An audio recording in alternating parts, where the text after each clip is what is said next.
Hi everyone, Michael Maciel here. I'd like to talk to you about your atmosphere, your personal field of energy that surrounds you at all times. This is a product of just being alive. Every living body has one.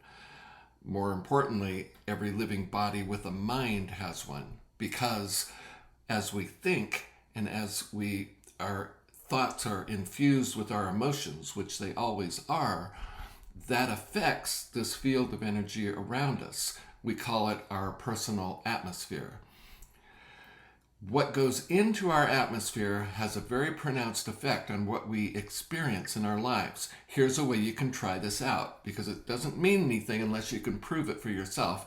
And by proving it, I mean working with it and seeing what kind of reactions in the world you get. So when you're with another person, you're going to be receiving from them their energy, their presence, that energetic signature that they have. Just like you have one, they have one too.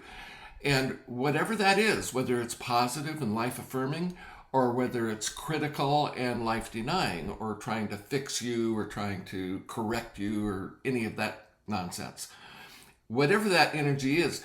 And it can even be people who look up to you, and which is almost always inappropriate, because as the Hindus say, namaste, the God in me recognizes the God in you. That's how we should relate to each other.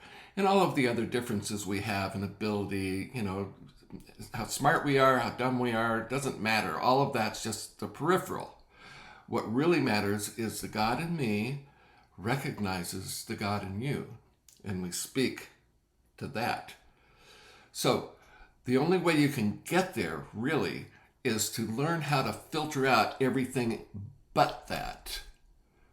I think you understand what I mean, because that core of us, that core that is truly divine, does not need to be filtered out. It doesn't need anything. It's totally self-sufficient. So we learn how to filter out not only the bad energy, like if somebody's projecting negative energy at you, but also the quote unquote good energy, the adulation or the praise or oftentimes that's just a need on part of the other person, or it can be something like pity or any number of emotions that we experience towards each other that bear the label of good energy doesn't necessarily mean that it is good. So, and who are we to know, right? I mean, we can barely discern our own energy, much less that of another person. So the challenge is to learn how to filter out all of that energy, not to separate yourself from it because you want to see it. You want to know what the other person is projecting, but you don't want to let it impact you. So learn how to filter it all out, and just to sit in this peaceful center that provides, like you're the center, the eye of the storm. Everything is swirling around you, but you're in the eye of the storm. Learn to sit in that and become accustomed to that, because that puts you then in the most powerful position to negotiate properly with everyone else. And by that I mean to really be able to see the God in them. Because if you're busy absorbing their energy and then transferring your energy toward them or projecting towards them, and you get this kind of game going on, then you no longer see the God in them. And that puts you into samsara, the Sanskrit word for illusion. That's where the world truly does become unreal.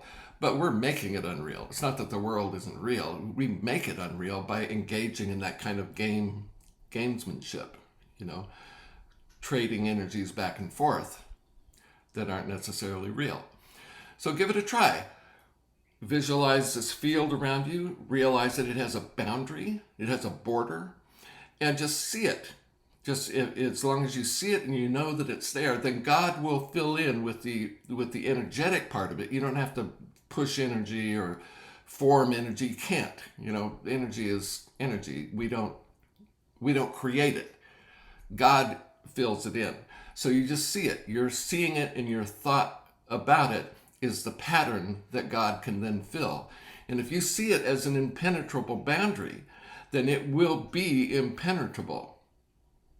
So give it a try. I think you'll find that it works.